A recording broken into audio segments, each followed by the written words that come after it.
to tell us about your mother and her history. Yeah, well, That's pretty exciting. do you want that on there? Sure. Oh, well,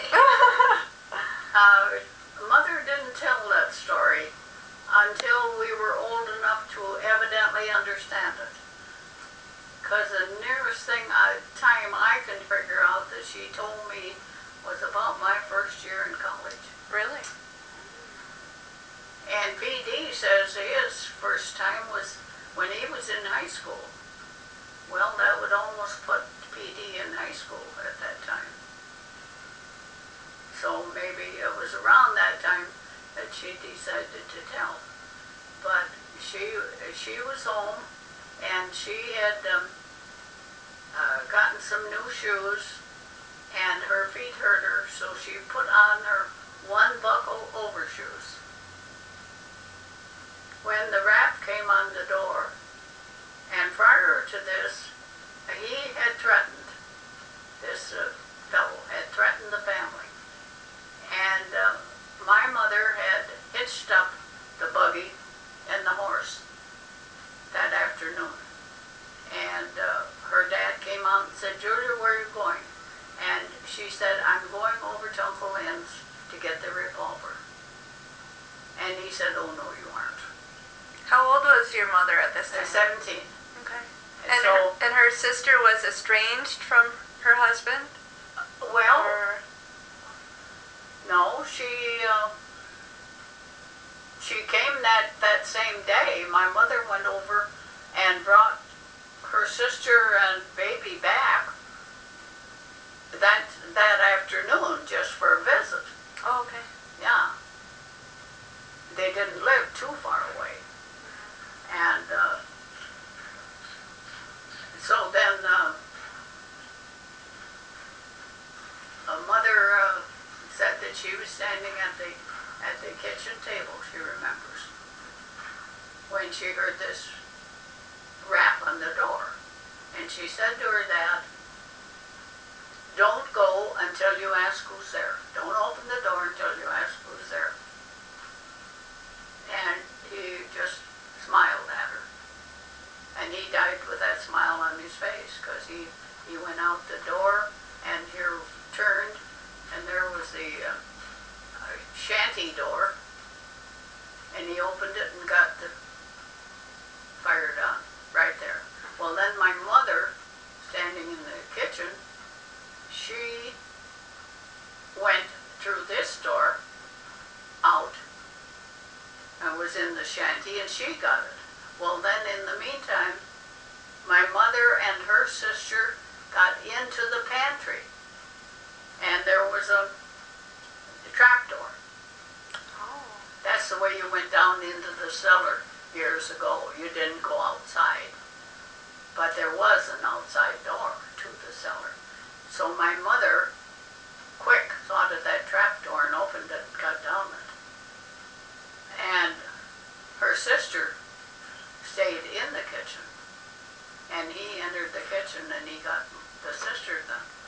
Well, my mother was finding her way through this dark basement, and on the outside the door came together like that. It wasn't standing up, it was over the steps like that.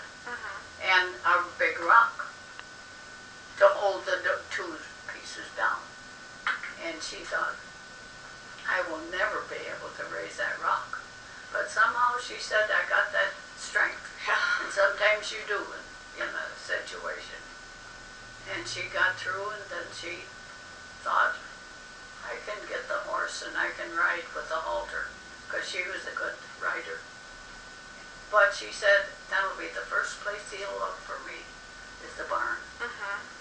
So she decided to take the cow path. She had no coat on. This was January. Oh my gosh. And lucky she had her overshoes on for a little warmth. And she went about 1.5 miles. And she stopped at her brother's. He wasn't home, but the wife gave her a coat. And then, you see, there's no telephone, no way to notify people. So she kept on, and she got to Uncle George's. My dad's Uncle George lived near the lake, lived near Rose Lake. And then he sent horses and riders into Fairmont to get the militia. And Sheriff Ward, Toohey Ward they called him, he wore a raccoon coat, and he went over because they figured that this son-in-law had gone back and he barricaded himself in his own house.